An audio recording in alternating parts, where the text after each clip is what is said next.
नमस्कार मैत्रिणींनो, आता लवकरच आपल्याला दिवाळीच्या सुट्ट्या लागणार आहेत. जे योग प्रेमी आहेत, ज्यांना योगाची आवड आहे, अशा पद्धतीचं एक एक आसन करून नक्कीच तुम्ही आपल्या योग साधनेमध्ये अभ्यासामध्ये भर टाकू शकता. आज करूया आपण उत्थित त्रिकोण आसन. ते करण्यासाठी दोन्ही पायामध्ये डिस्टन्स घ्या. दोन्ही हात कमरेवर आहेत.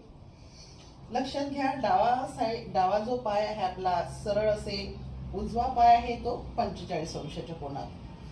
हळूहळू दोन्ही हात खांद्याच्या रेषेत सरळ करायचा आणि स्टेबल व्हायचं. एक लांब दीर्घ श्वास घ्यायचा आणि श्वास सोडत हळूहळू जायचं आपल्याला डावीकडे. डावीकडे गेल्यानंतर हळूहळू डाव्या पायावर आपल्या हाताचा तळवा टेकलेला आहे. उजवा हात आपण सरळ केलेला आहे. एका रेषेत आहे उजवा हात. हळूहळू उजव्या हाताचा अंगठा तुम्ही पाहू शकता.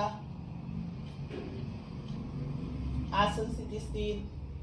1 2 3 4 5 6 7 8 9 10. रिलॅक्स. सेम ही क्रिया आपण अनदर साइड करूया.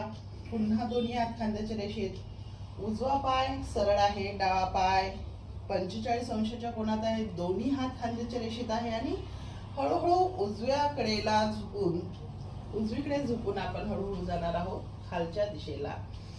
उजव्या पावलावर आपला हाताचा तळवा टेकलेला आहे. पूर्णपणे दोन्ही पाय गुडघ्यात सरळ आहे.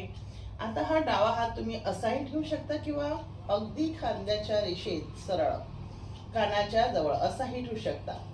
1 2 3 4 5 6 7 8 9 10. रिलॅक्स. हे आहे उत्थित त्रिकोणासन. नक्की आपल्या आवडीचं आसन ठरेल. याचे खूप सारे फायदे आहेत. तुम्ही करून पहा.